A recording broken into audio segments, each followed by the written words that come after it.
السلام علیکم ناظرین، خونی ڈائریز میں آپ کو خوش آمدید۔ میں امید کرتا ہوں آپ سب خیریت سے ہوں گے اور اپنی زندگیوں میں خوش و دائم اور آباد ہوں گے۔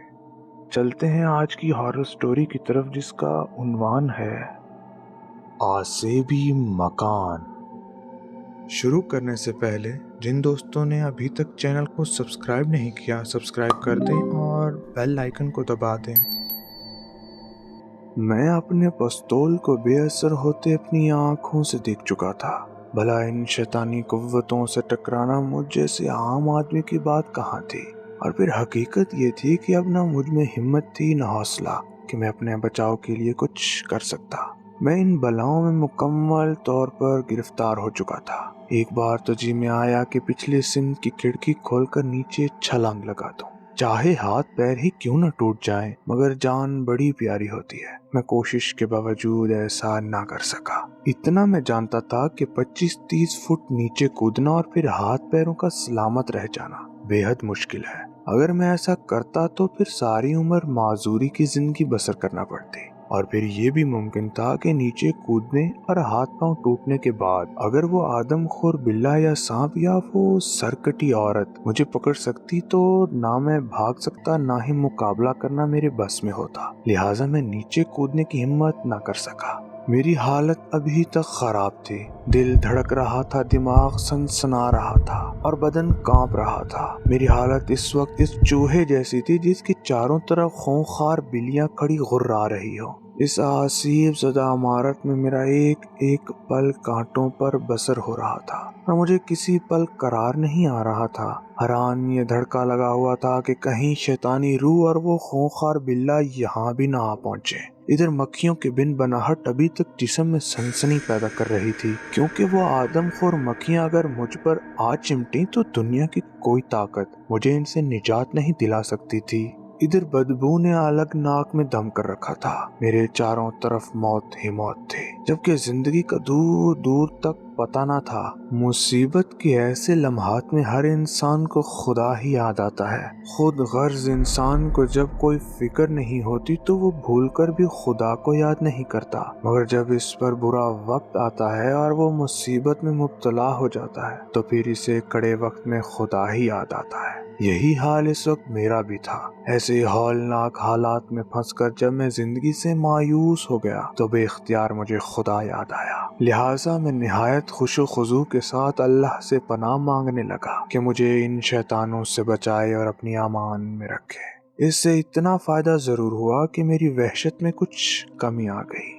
بے شک یہ اسی کا نام ہے جو دلوں کو سکون دیتا ہے۔ میرے دل سے دہشت بھی کچھ کم ہو گئی اور میں از سر نو اپنی جان بچانے کی کوئی ترکیب سوچنے لگا، مگر میرا دماغ صحیح طور پر اب کچھ سوچنے کے قابل نہ تھا، اس لیے جان بچانے کی کوئی صورت نظر نہ آئی۔ اچانک ایک اور خیال میرے دماغ میں آیا کہ اگر میں پچھلی کھڑکی کھول کر مدد کے لیے چلانا شروع کر دوں تو ہو سکتا ہے کہ باہر کچھ لوگ میری مدد کو آ جائیں۔ لیکن پھر خیال آیا کہ میں اتنا چیختا چلاتا رہا ہوں مگر کوئی نہیں آیا، لیکن دل نے یہ استدلال دیا کہ وہ ساری آوازیں عمارت کے اندر بلند ہوتی رہی ہیں، ہو سکتا ہے کہ وہ آوازیں لوگوں تک نہ پہنچی ہوں۔ اب مجھے کھڑکی سے منہ نکال کر لوگوں کی آوازیں ضرور دینی چاہیے، شاید کوئی سن لے۔ چنانچہ میں کھڑکی تک آیا اور اسے کھول کر مکانوں کی طرف نظر دوڑائی۔ کچھ فاصلے پر مکان موجود تھے، کچھ مکانوں میں روشنی بھی ہو رہی تھی، اسٹریٹ لائٹ بھی تھی، مگر ان کی روشنی زیادہ نہ تھی۔ اپنے اتنے قریب مکانات دیکھ کر دل کو کافی توقیت سی ہوئی۔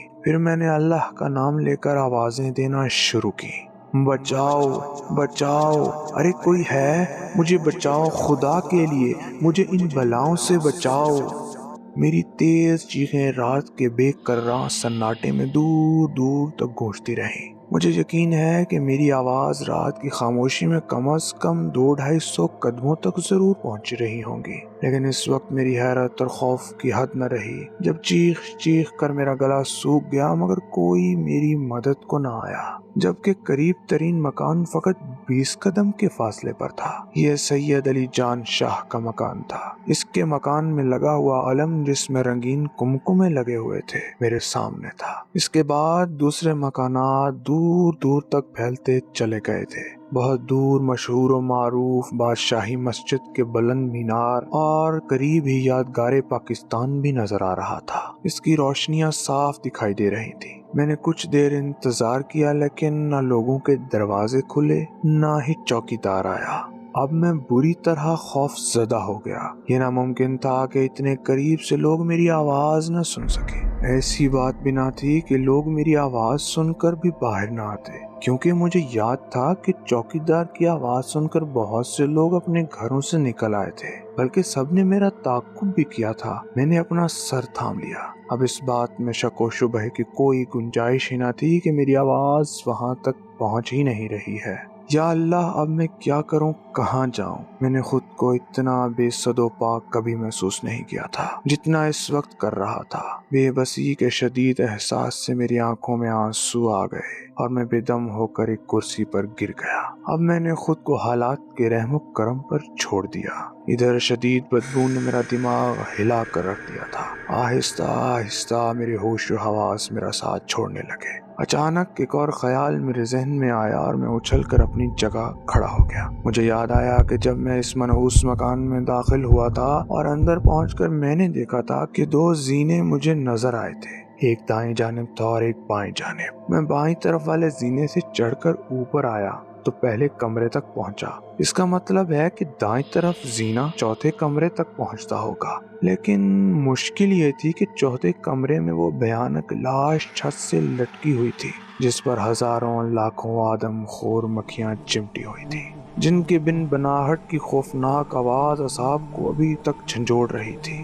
مجھ پر اس کمرے میں جانے کے تصور سے ہی کپ کپاہٹ طاری ہو رہی تھی۔ پھر یہ خیال بھی ستا رہا تھا کہ اگر میں نیچے پہنچ بھی گیا تو وہ سانپ مجھے ہرگز زندہ نہیں چھوڑے گا، اور پھر کیا پتا وہ بلّا بھی نیچے ہو۔ پھر یہ خیال آیا کہ سانپ تو کمرے میں بند تھا، لیکن وہ بلّا بھی تو کمرے میں بند تھا، پھر وہ کیسے باہر آ گیا، جبکہ بلے کی بنسبت سانپ آسانی سے باہر آ سکتا ہے، لیکن مرتا کیا نہ کرتا۔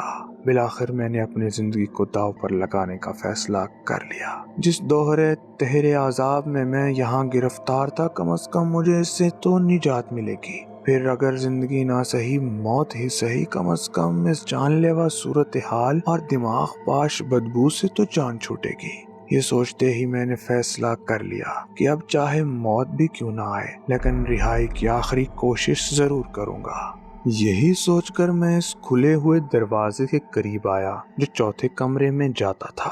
وہاں کھڑے ہو کر ٹارچ جیب سے نکالی اور روشن کر کے اس کا رخ اس کونے کی طرف کیا جہاں میرے اندازے کے مطابق دروازہ ہونا چاہیے تھا۔ ٹارچ کی روشنی لمبی لکیر اس طرف پڑی تو یہ دیکھ کر دل کو تسلی ہوئی کہ دروازہ واقعی موجود ہے۔ میں نے ایک ہاتھ ناک پر رکھا اور بھاگتا ہوا چوتھے کمرے میں داخل ہو گیا اور لٹکی ہوئی لاش سے بچتے ہوئے تیزی سے دروازے تک پہنچا اور اسے کھول کر باہر نکلا تو خوشی سے میرا دل اچھلنے لگا۔ سامنے ہی لکڑی کا زینہ نظر آ رہا تھا۔ میں نے ادھر ادھر دیکھا کہ کہیں وہ بلّا یا سرکٹی لاش قریب نہ ہو، مگر کوئی نہ تھا، لہٰذا میں ایک لمحہ ضائع کیے بغیر زینے پر پیر رکھتا ہوا نیچے اترنے لگا۔ زینہ چونکہ شکستہ تھا اس لیے بری طرح ہچکولے کھانے لگا۔ ہر قدم پر اس میں سے عجیب عجیب سی آوازیں نکل رہی تھیں۔ مجھے ڈر تھا کہ کہیں زینہ ٹوٹ کر نیچے ہی نہ گر پڑے یا اس کے ہلنے سے کہیں میں ہی نیچے نہ گر پڑوں، مگر خدا کا شکر ہے کہ ایسا نہ ہوا اور آخرکار میں نیچے پہنچ ہی گیا۔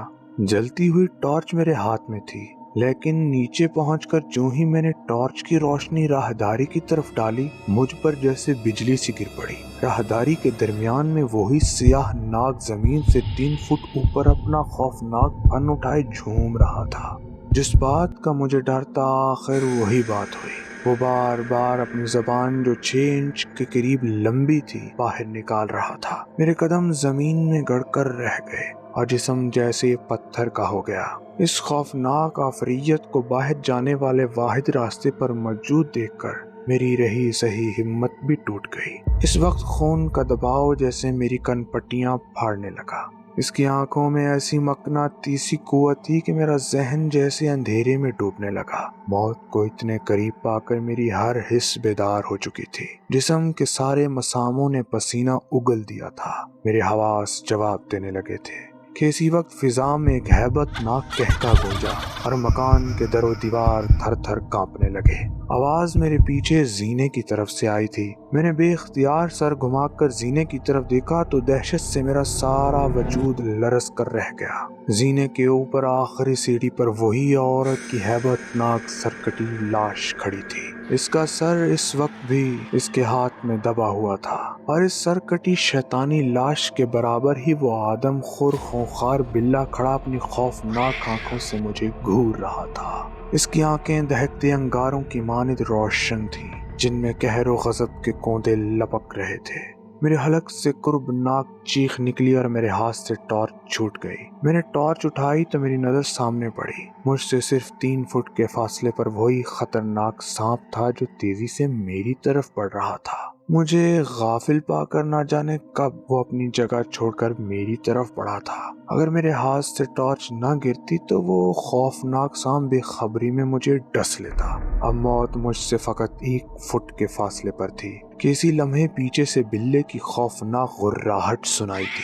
ساتھ ہی عورت کے سر سے ہیبت ناک کہکا گونجا اور میں نے سوچے سمجھے بغیر سانپ کے اوپر سے چھلانگ لگا دی اور راہداری میں بھاگنے لگا۔ راہداری عبور کرتے ہی سامنے دروازہ آ گیا جو ڈھانچے والے کمرے میں کھلتا تھا۔ دروازہ اندر آتے وقت میں نے کھولا تھا، وہ اسی طرح کھلا ہوا تھا۔ میں نہایت تیزی سے بھاگتا ہوا اس کمرے میں داخل ہوا جہاں ڈھانچہ رکھا ہوا تھا۔ اس وقت موت کے خوف سے میرا دم سمٹ کر ٹانگوں میں آ گیا تھا۔ میرے پیچھے بلے کے غرانے اور عورت کے شیطانی کہکوں کی آوازیں مسلسل گونج رہی تھیں، مگر میں نے کسی طرف دیکھا تک نہیں اور بھاگ کر اس کھڑکی تک پہنچا اور نہایت تیزی سے اسے کھولا۔ کھڑکی کھلتے ہی مجھے اپنے پیچھے سے ڈھانچے والے کمرے میں بہت نزدیک سے بلے کے غرانے کی آواز سنائی دی، مگر میں نے مڑ کر دیکھنے میں بھی وقت ضائع نہیں کیا اور کھڑکی سے باہر چھلانگ لگا دی۔ اس وقت مجھے اندازہ ہوا کہ میرے منہ سے ہذیانی انداز میں چیخیں بلند ہو رہی تھیں۔ باہر گرتے ہی میں اٹھ کر قریب کے مکانوں کی طرف دوڑا اور جلد ہی سید علی جان شاہ کے مکان تک پہنچ گیا۔ ایک لمحے کے لیے رک کر میں نے اپنے پیچھے نگاہ ڈالی تو بے حد حیران ہو کر رہ گیا، کیونکہ کوئی بھی چیز میرا پیچھا نہیں کر رہی تھی۔ نہ وہ خونخوار بلّا، نہ خوفناک سانپ، نہ سرکٹی عورت، نہ ہی اب ان کی آوازیں سنائی دے رہی تھی۔ مگر میں نہ رکا اور مسلسل بھاگتا رہا۔ راستے میں کئی بار بھاگتے بھاگتے گرا بھی، لیکن فوراً اٹھ کر بھاگنا شروع کر دیا۔ اس وقت مجھے اپنے جسم سے آگ سے نکلتی محسوس ہو رہی تھی، حالانکہ میں اپنی آنکھوں سے دیکھ چکا تھا کہ کوئی چیز میرا پیچھا نہیں کر رہی تھی۔ پھر بھی مجھے یہی محسوس ہوتا تھا کہ وہ خوفناک بلّا، پراسرار کٹی عورت اور وہ سیاہ ناگ برابر میرا پیچھا کر رہے ہوں گے۔ مجھے نہیں معلوم نہ جانے کن گلیوں اور راستوں سے گزر کر میں آخر کار اپنے گھر کے دروازے تک پہنچا۔ دروازوں کے دونوں پلڑے درمیانی خلا میں ہاتھ ڈال کر میں نے اندرونی کنڈی کھولی۔ اس وقت بھی میری حالت یہ تھی کہ سانس پھولی ہوئی تھی، آنکھیں پھٹی ہوئی تھی، خوف سے جسم کا ایک ایک رونگٹا کھڑا تھا۔ پورا جسم اور کپڑے پسینے سے تر تھے، حواس گم تھے اور دل جیسے کھوپڑی میں دھڑک رہا تھا۔ اس وقت بھی مجھے یوں لگا جیسے بلے کے غرانے کی آواز کہیں قریب سے سنی ہو، لیکن اس کے بارے میں یقین سے کچھ نہیں کہہ سکتا۔ ہو سکتا ہے یہ میرا وہم ہو۔ دروازے کا تیز کھٹکنا سن کر میری ماں ہڑبڑا کر باہر نکل آئی۔ میری حالت دیکھ کر خوف زدہ ہو گئی تھی۔ ماں کو اپنے سامنے دیکھ کر میری جان میں جان تو آئی، لیکن میں جو اب تک موت کا مقابلہ کرتا رہا تھا اور ایک ایک پل مر مر کے جی رہا تھا، ماں کو اپنے قریب پا کر، ایک عزیز ترین ہستی کو اپنے قریب پا کر میری ہمت بالکل جواب دے گئی۔ ہاتھ پیروں میں سے جان نکلتی جا رہی تھی۔ ماں کو دیکھ کر میں نے دروازے کی طرف اشارہ کر کے کہا، ماں مجھے اس سے بچا لو۔ ماں پھر مجھے یاد نہیں کہ کیا ہوا۔ میرا ذہن جیسے تاریکیوں میں ڈوبتا چلا گیا اور میں بے ہوش ہو کر ماں کے قدموں میں گر پڑا۔ میری آنکھ کھلی تو میں اسپتال میں تھا۔ پہلے تو میری سمجھ میں نہیں آیا کہ میں وہاں کیسے پہنچا، لیکن مجھے ہوش میں آتے دیکھ کر میرے قریب بیٹھی ہوئی میری ماں میرے لال کہہ کر مجھ سے لپٹ گئی اور بے اختیار ہو کر چومنے اور رونے لگی۔ وہ کہہ رہی تھی کہ خدا کا شکر ہے کہ تم ہوش میں آ گئے، ورنہ مجھے بڑی تشویش تھی۔ اب تمہاری طبیعت کیسی ہے بیٹا؟ میں نے جواب دیا، ٹھیک ہوں ماں، لیکن ہم کہاں ہیں؟ ماں بولی، بیٹے تم اسپتال میں ہو، تمہیں آج تیسرے روز ہوش آیا ہے۔ یہ سن کر مجھے حیرانی ہوئی۔ میں نے امی سے پوچھا کہ مجھے کیا ہو گیا تھا۔ اس پر ماں بولی کہ بیٹا مجھے کیا پتا، یہ تو تم ہی بتا سکتے ہو کہ تمہیں کیا ہو گیا تھا۔ تم شاید ڈر گئے تھے، ڈاکٹر صاحب بھی یہی کہہ رہے تھے کہ تم ڈر گئے ہو۔ اس رات تم گھر آئے تو صبح کے 5 بجنے والے تھے۔ تم کسی سے بہت خوف زدہ تھے اور کہہ رہے تھے کہ مجھے بچاؤ۔ تمہیں بہت بخار بھی تھا، پھر تم بے ہوش ہو گئے تھے۔ میں تمہیں پڑوسیوں کی مدد سے اسپتال لائی تھی۔ ماں اتنا کہہ کر خاموش ہو گئی۔ پہلے تو میں حیران ہوا، لیکن پھر آہستہ آہستہ اس رات کے حیرتناک واقعات ایک ایک کر کے یاد آ گئے اور میں ایک بار پھر چیختا ہوا بے ہوش ہو گیا۔ دوسرے دن ہوش آیا تو میرا دوست فقیر محمد، جسے میں پیار سے فقیرہ کہتا تھا، میرے قریب اسٹول پر بیٹھا تھا۔ مجھے ہوش میں دیکھ کر بولا، اب تم کیسے ہو؟ میں نے کہا، میں ٹھیک ہوں۔ کہنے لگا، یار رشید مجھے حیرت ہے، ڈاکٹر نے بتایا ہے کہ تم بے حد ڈر گئے ہو۔ یار مجھے یقین نہیں آتا، تم تو بہت دلیر اور بہادر تھے۔ تم 5-10 آدمیوں کو تو خاطر میں ہی نہیں لاتے، تم اور کسی سے ڈر جاؤ؟ یہ بات اپنے حلق سے نیچے نہیں اتر رہی یار۔ آخر یہاں لاہور میں کون ایسا مائی کا لال پیدا ہو گیا ہے جس نے تمہیں اتنا خوفزدہ کر دیا ہے کہ تم بار بار بے ہوش ہو رہے ہو، جبکہ تمہارے جسم پر کسی چوٹ وغیرہ کا نشان بھی نہیں ہے؟ پھر آخر کیا بات ہے یار، کچھ تو بتاؤ۔ فقیرہ میرا بہت گہرا دوست تھا اور اس کی جنرل سٹور کی چھوٹی سی دکان تھی۔ گو وہ خود چوری چکاری سے دور رہتا تھا، مگر میرے بارے میں جانتا تھا کہ میں یہ برا کام کرتا ہوں، لیکن اس کا کہنا تھا کہ یار کو یاری سے مطلب ہونا چاہیے۔ پھر بھی وہ مجھے سمجھاتا رہتا تھا، حالانکہ اب مجھے پہلے واقعات یاد آ چکے تھے۔ پھر مجھے ڈر تھا کہ میں پھر بے ہوش ہو جاؤں، اس لیے میں نے فقیر محمد کو جواب دیا، یار فقیرہ میں تجھے سب کچھ بتا دوں گا، بس ذرا ٹھیک ہو جاؤں۔ وہ بولا، ٹھیک ہے، جیسے تمہاری مرضی۔ اس کے بعد میں 1 مہینہ ہاسپٹل میں رہا۔ اس دوران میں 3 بار بے ہوش ہوا، اور یہ حقیقت بھی تھی کیونکہ جب بھی مجھے وہ دہشت ناک واقعات شدت سے یاد آتے تھے میں چیختا ہوا بے ہوش ہو جاتا تھا۔ فقیرہ اس دوران ہر روز ہاسپٹل آتا تھا۔ آخر مسلسل 1 ماہ کے علاج کے بعد میں مکمل ٹھیک ہو گیا۔ ڈاکٹر صاحب کو اس دوران میں نے اصل واقعات نہیں بتائے تھے۔ اس نے کئی بار پوچھا بھی، مگر میں نے خواب میں ڈر جانے کا بہانہ کر دیا، کیونکہ مجھے یقین تھا وہ میری بات کا اعتبار نہیں کریں گے، بلکہ الٹا وہ مجھے پاگل نہ سمجھنے لگے، کیونکہ بے ہوشی کے دوران میں اکثر بڑبڑاتا رہتا تھا۔ خیر صاحب 1 مہینے بعد ٹھیک ہو کر گھر آ گیا، لیکن مجھے احساس تھا کہ میری اندرونی حالت کافی کمزور ہے۔ میں اور فقیر محمد پہلے بھی ملتے رہتے تھے اور بعد میں بھی ملتے رہے۔ ہاسپٹل سے آنے کے دوسرے دن فقیرہ کے پوچھنے پر میں نے مختصراً سارے واقعات اسے بتا دیے۔ میری ساری بات سننے کے بعد وہ مجھے ایسی نگاہوں سے دیکھنے لگا جیسے اسے میری دماغی حالت پر شبہ ہو۔ اس نے اس سلسلے میں مجھ سے 2-3 سوالات بھی کیے جن کے جوابات میں نے اسے دینے تھے۔ آخر میں وہ کہنے لگا، یار رشید ایک بات کہوں تم سے؟ میں بولا، کیوں نہیں، بتاؤ کیا بات ہے؟ چند لمحات وہ میری آنکھوں میں دیکھتا رہا، پھر بولا، رشید حقیقت یہ ہے کہ تم خواب میں ڈر گئے ہو۔ یہ سارے واقعات تم نے خواب میں دیکھے ہیں، حقیقت سے ان واقعات کا دور کا بھی تعلق نہیں ہے۔ اب میں اسے ایسی نظروں سے دیکھنے لگا تھا جیسے اس کا دماغ جل گیا ہو۔ میں بولا، یار یہ ناممکن ہے، تم یقین کرو یہ سارے واقعات سچے ہیں اور مجھ پر گزر چکے ہیں۔ میری بات سن کر وہ کہکا مار کر ہنس دیا، پھر بولا، پیارے میں شرط لگانے کے لیے تیار ہوں کہ تم نے ایک بھیانک خواب دیکھا ہے اور کچھ نہیں۔ میں اس کی باتوں پر حیران ہو رہا تھا۔ میں بولا، یار فقیرہ تم مجھ پر یقین کیوں نہیں کرتے؟ میں قسم کھانے کو تیار ہوں کہ ایک ایک لفظ حقیقت ہے۔ کیا میں پاگل ہوں کہ حقیقت اور خواب میں فرق محسوس نہیں کر سکتا؟ وہ کہنے لگا، اگر میں یہ ثابت کر دوں کہ تم نے واقعی خواب دیکھا ہے تو کیا پھر تم میری بات مان لو گے؟ میں اس کی بات سن کر مسکرا دیا۔ میں سوچ رہا تھا کہ یہ بے وقوف ہے، جو میری بات کو ایک خواب سمجھ رہا تھا۔ یہ تو مجھے معلوم تھا کہ میں کس طرح مرتے مرتے بچا تھا۔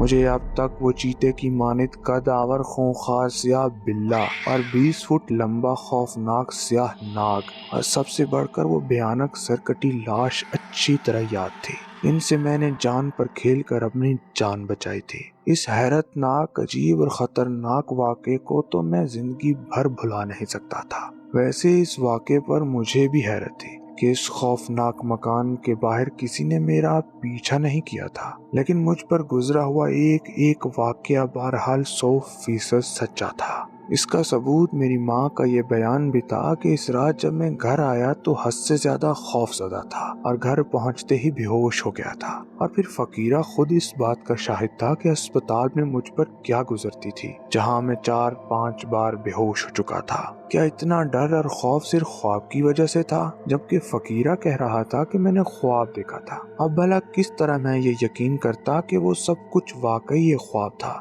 جب فقیرہ کو میں نے اپنی ماں کے بیان کے بارے میں بتایا تو وہ بولا کہ یہ کوئی بڑی بات نہیں ہے، تم اس رات باہر کسی جگہ لیٹ گئے ہوگے جہاں تم نے خواب دیکھا اور ڈر کر بھاگ نکلے اور گھر پہنچ گئے۔ اب ظاہر ہے کہ تمہاری ماں نے تو تمہیں خوفزدہ حالت میں ہی دیکھا ہوگا۔ ویسے میرے پیارے دوست، میرے پاس ٹھوس ثبوت موجود ہے کہ تم نے اس رات خواب دیکھا تھا اور کچھ نہیں، کیونکہ بعض خواب اس قسم کے ہوتے ہیں کہ بالکل ان پر حقیقت کا گمان ہوتا ہے، بس یہی ساری حقیقت ہے۔ فقیرہ کی یہ بات سن کر میں ہنس دیا کہ واقعہ تو میرے ساتھ پیش آیا ہے، پھر بھلا اس کے پاس کوئی ثبوت کہاں سے آ گیا؟ آخرکار میں نے کہا، اچھا بتاؤ کہ تمہارے پاس کیا ثبوت ہے؟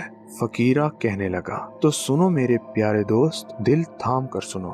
تم نے ہی بتایا تھا کہ محلہ قاضی پور کے آخری حصے میں سید علی جان شاہ کے مکان سے اندازاً 20 قدم کے فاصلے پر مشرق کی طرف ایک مکان کی کھڑکی کھلی ہوئی تھی، جہاں تم لوگوں کے ڈر سے اندر کود گئے تھے، جہاں تمہیں یہ سارے واقعات پیش آئے۔ یہی کہا تھا نا تم نے؟ میں نے جواب دیا، بالکل یہی بتایا تھا، جی ہاں۔ فقیرہ بولا، تو سنو دوست، یہ بہت بڑا محلہ ہے، میں اس محلے کی ایک ایک گلی، ایک ایک گھر سے واقف ہوں۔ اس محلے کا آخری مکان سید علی جان شاہ کا مکان ہے۔ یہ مکان جنوب کی طرف ہے۔ اس مکان میں ایک علم بھی لگا ہوا ہے جس میں بجلی کی رنگین کمکمے بھی جل رہے ہوتے ہیں، لیکن یہ سن کر شاید تمہیں حیرت ہو کہ اس مکان کی مشرق کی طرف دور دور تک کوئی دوسرا مکان نہیں ہے۔ صرف مشرق ہی نہیں، اس مکان کی شمال کی طرف بھی کوئی مکان نہیں ہے۔ یہ سنتے ہی مجھے حیرت کا شدید جھٹکا سا لگا اور میرے پیروں تلے سے زمین نکل گئی، اور میں ہکا بکا کھڑا اس کی شکل دیکھتا رہا۔ اس انکشاف سے مجھ پر بجلی سی گر پڑی تھی، میرا دماغ چکرا گیا اور جسم سن ہو کر رہ گیا تھا۔ یہ بات میری سمجھ میں نہیں آئی تھی کہ ایسا کیسے ہو سکتا ہے۔ میں یہ کسی طور پر ماننے کے لیے تیار نہیں تھا کہ وہ سب کچھ خواب تھا، جبکہ سارے واقعات میری آنکھوں کے سامنے آ چکے تھے، اور مجھے ان پر اس قدر یقین تھا جتنا خود پر کہ میں اس وقت فقیرہ کے سامنے زندہ سلامت موجود ہوں۔ اگر کوئی کہتا کہ کل آسمان پر ایک کے بجائے 4 سورج موجود تھے تو بھلا اس بات پر کون یقین کرتا؟ میرے لیے یہ بالکل ایسی ہی انہونی بات تھی۔ میں یہ بات کسی بھی قیمت پر تسلیم کرنے کو تیار نہیں تھا کہ وہ سارے واقعات فقط ایک خواب تھے۔ فقیرہ میرے چہرے پر نظریں جمائے غور سے میرے تاثرات دیکھ رہا تھا۔ میرے چہرے پر زلزلے کے تاثرات تھے۔ بے ساختہ میرے منہ سے نکلا، یہ ناممکن ہے،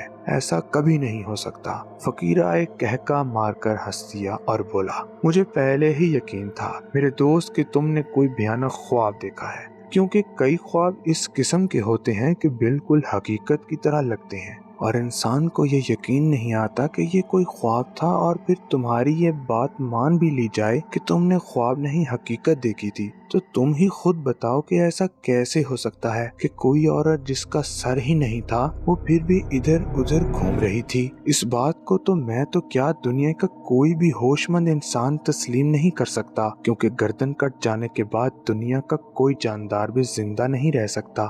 یہ قدرت کا بنایا ہوا اصول ہے جسے کوئی نہیں توڑ سکتا۔ میں ششدر سا کھڑا فقیرہ کی بات سن رہا تھا۔ فقیرہ کے اس انکشاف نے کہ وہاں سرے سے کوئی مکان ہی نہیں ہے میری بنیادیں ہلا دی تھی۔ کئی منٹ تک تو میرے منہ سے ایک لفظ تک نہیں نکل سکا۔ پھر جب میں بولا تو مجھے اپنی ہی آواز دور کسی گہرے کنویں سے آتی ہوئی محسوس ہوئی۔ یار فقیرہ ایسا ہو سکتا ہے؟ تم یقین کرو یا نہ کرو لیکن بڑی سے بڑی قسم کھانے کو تیار ہوں کہ یہ سارے انوکھے واقعات مجھے پیش آئے ہیں۔ 100 واقعات معمولی نہیں تھے کہ میں اب تک کئی بار بے ہوش ہو چکا تھا، ورنہ میں اتنا کمزور دل تو ہرگز نہیں تھا۔ کہنے کو تو میں نے فقیرہ سے یہ بات کہہ دی تھی، تو کیا وہ واقعی سب کچھ ایک خواب تھا؟ میں نے سوچا، لیکن میرا دل اسے خواب ماننے سے انکار کر رہا تھا۔ میری آنکھیں اتنا بڑا دھوکہ نہیں کھا سکتی تھیں۔ اگر چند لمحات کی بات ہوتی تو شاید میں یقین بھی کر لیتا کہ وہ خواب تھا، لیکن لگاتار 6 طویل گھنٹے میں اس جاں سوز عذاب میں گرفتار رہا تھا، پھر میں اسے خواب کیسے مان لیتا؟ فقیرہ بولا، رشید تم یقین کرو کہ تم نے فقط ایک خواب دیکھا تھا، لیکن تم اب بھی یقین نہیں کرتے ہو تو آؤ میرے ساتھ۔ اس نے میرا ہاتھ پکڑ لیا، پھر کچھ دور چلنے کے بعد اس نے ایک تانگا رکوایا اور ہم دونوں اس میں سوار ہو گئے۔ پھر اس نے تانگے والے سے قاضی پورہ محلے جانے کو کہا، تو میں فقیرہ کو حیرت بھری نظروں سے دیکھنے لگا۔ حالانکہ اس وقت دن کے 11 بجے تھے، پھر بھی قاضی پورہ کا نام سن کر میرے چہرے پر خوف کی پرچھائیاں رقص کرنے لگی تھی۔ یہ بات فقیرہ نے بھی محسوس کر لی تھی۔ وہ مجھے تسلی دینے لگا، یار رشید مرد بنو، یہ کیا کہ تم دن کو بھی خوف کھا رہے ہو؟ ارے بھائی میں تمہارے ساتھ ہوں، تمہیں فکر مند نہیں ہونا چاہیے۔ تھوڑی دیر بعد ہی تانگا قاضی پورہ پہنچ گیا۔ فقیرہ ایک چالاک اور سمجھدار انسان تھا اور پھر میری موجودہ حالت سے بھی واقف تھا، اس لیے ہم تانگے سے نیچے نہیں اترے، بلکہ اس نے تانگے والے سے کہا، بھائی اس محلے کے آخری حصے کی طرف چلو۔ وہ اسے اشارے سے راستہ بتانے لگا، یہاں تک کہ سید علی جان شاہ کا مکان آ گیا، لیکن تانگا آگے بڑھتا چلا گیا۔ یہ دیکھ کر میں سناٹے میں آ گیا اور میری آنکھیں پھٹی کی پھٹی رہ گئیں اور جسم میں سنسنی سی دوڑ گئی کہ سید علی جان شاہ کے مکان کے آگے کچھ نہ تھا۔ جس جگہ وہ پر اسرار مکان اس رات میں نے دیکھا تھا، اس جگہ زمین کا خالی ٹکڑا میرا منہ چڑھا رہا تھا۔ میں حیرت کے سمندر میں ڈوب کر رہ گیا تھا۔ عجیب بات یہ تھی کہ یہاں دور دور تک کوئی مکان نہیں تھا، کہیں کہیں درخت اور جھاڑیاں ضرور کھڑی تھیں۔ میں نے اشارے سے فقیرہ کو وہ جگہ دکھائی جہاں اس رات میں نے وہ پر اسرار مکان دیکھا تھا۔ فقیرہ مجھے دیکھ کر مسکرایا اور تانگے والے سے واپس چلنے کو کہا۔ حیرت سے میری زبان بالکل بند ہو گئی تھی۔ اب مجھے بھی شک ہونے لگا تھا کہ اس رات شاید واقعی کوئی ڈراؤنا خواب ہی میں نے دیکھا تھا۔ ظاہر ہے کہ جب یہاں کوئی عمارت سرے سے موجود ہی نہ تھی تو اسے خواب کے علاوہ بھلا اور کیا کہا جا سکتا تھا۔ واپس اپنے گھر کے قریب پہنچ کر ہم تانگے سے اترے تو فقیرہ بولا، کہو بھائی اب تو تمہیں یقین ہو گیا کہ وہ حقیقت نہیں، فقط ایک خواب تھا، ایک ڈراؤنا اور بھیانک خواب۔ میں نے جواب دیا کہ ہاں یار، اب تو مجھے بھی شک ہو رہا ہے کہ اس رات میں نے واقعی کوئی خواب ہی دیکھا تھا، کیونکہ یہ تو ہو نہیں سکتا کہ 1 مہینے کے اندر اندر وہ عمارت اپنی جگہ سے غائب ہو جاتی۔ گو میں نے ابھی اپنی آنکھوں سے دیکھا تھا کہ وہاں کوئی عمارت نہیں ہے، پھر بھی میرے چہرے پر الجھن کے آثار ظاہر تھے۔ وہ رات میں نے نہایت بے چینی میں کاٹی، نیند میری آنکھوں سے میلوں دور تھی۔ میں بھی سوچ رہا تھا کہ آخر یہ کیا راز تھا، حالانکہ میں نے اپنی آنکھوں سے دیکھا تھا کہ وہاں جھاڑیوں کے سوا کچھ نہیں تھا، جہاں 1 مہینہ بیشتر میں نے ایک شاندار مگر صدیوں پرانی ایک عمارت دیکھی تھی۔ مگر پھر بھی مجھے کچھ ایسا وہم ہو گیا تھا کہ مجھے اب بھی اسے ایک خواب سمجھنے میں ذرا ہچکچاہٹ سی ہو رہی تھی۔ خیالات اور سوالات کا ایک سمندر تھا جو میرے دماغ میں بہہ رہا تھا، مگر مجھے اپنے ایک سوال کا جواب بھی نہیں مل پا رہا تھا۔ میری سمجھ میں نہیں آ رہا تھا کہ 1 ماہ پہلے میری آنکھوں نے جو کچھ دیکھا تھا وہ سچ تھا یا آج میری نگاہوں نے جو کچھ دیکھا ہے یہ سچ ہے۔ میرا ذہن یہ گتھی سلجھانے سے قاصر تھا۔ حالات کی اس انوکھی کروٹ نے میرے دماغ کی چولہیں جلا دی تھی۔ میں دیر تک جاگتا رہا اور یہی سوچتا رہا کہ آخر اس انوکھے راز سے کس طرح پردہ ہٹایا جائے۔ ایک خیال یہ بھی ذہن میں آیا تھا کہ ممکن ہے کسی زمانے میں اس بھیانک عمارت کا واقعی کوئی وجود رہا ہو۔ نہ جانے کیوں میں نے یہ فیصلہ کیا کہ کسی بڑے بوڑھے سے مل کر یہ معلوم کیا جائے، شاید کچھ معلوم ہو جائے۔ دوسرے دن 10-11 بجے فقیرہ مجھ سے ملا تو میں نے اس سے اپنے دل کی بات کہہ دی۔ پہلے تو وہ دل کھول کر ہنس پڑا، پھر بولا، یار رشید مجھے حیرت ہے کہ بات ختم ہونے کے باوجود تم اسے ثابت کرنے پر تلے ہوئے ہو۔ خیر میں چاہتا ہوں کہ تم اس واقعے کو مکمل طور پر بھول جاؤ، اس لیے چلو جو کچھ تم معلوم کرنا چاہتے ہو معلوم کیے لیتے ہیں۔ شاید تم اس طرح اس واقعے کو بھلا سکو۔ اس کے بعد ہم نے محلہ قاضی پورہ کے 2-3 بڑی عمر کے لوگوں سے ملاقات کی، مگر انہوں نے لا علمی ظاہر کی، مگر ہم نے ہمت نہ ہاری اور آخر کار ایک بزرگ ہمیں مل ہی گئے۔ ان کے متعلق پتہ چلا تھا کہ وہ شروع سے یہاں رہتے آئے ہیں۔ ہم نے سلام کیا اور اپنے آنے کا مدعا بیان کیا۔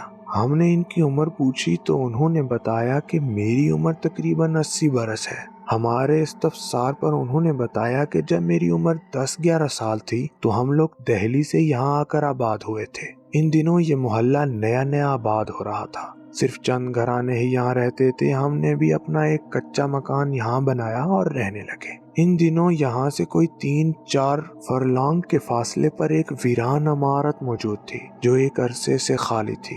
آج کل جہاں علی جان شاہ کا علم والا مکان ہے، اس کے قریب ہی مشرق کی طرف وہ عمارت موجود تھی، لیکن صدیوں پرانی اس عمارت کے بارے میں نہایت عجیب باتیں مشہور تھیں۔ ہمیں ہمارے بزرگوں نے منع کر دیا تھا کہ ہم وہاں نہ جائیں، کیونکہ اس عمارت کے بارے میں مشہور تھا کہ یہ آسیب زدہ ہے اور وہاں سے راتوں کو چیخوں، کہکوں، سازوں اور گھنگروں کی آوازیں سنائی دیتی ہیں۔ مجھے آج بھی اچھی طرح یاد ہے کہ ایک روز میں ہم عمر بچوں کے ساتھ کھیلتے کھیلتے وہاں چلا گیا تھا، لیکن عمارت کے قریب جاتے ہی خواہ مخواہ مجھے اتنا ڈر اور خوف محسوس ہوا کہ میں سر پر پاؤں رکھ کر وہاں سے بھاگا۔ اس کے بعد ہم بچوں کو اس طرف جاتے ہوئے بھی ڈر لگتا تھا۔ کئی لوگ ایسے تھے جو بتاتے تھے کہ ہم نے اس ویران مکان سے رات کے وقت چیخوں اور کہکوں کی بہت ڈراؤنی آوازیں سنی ہیں۔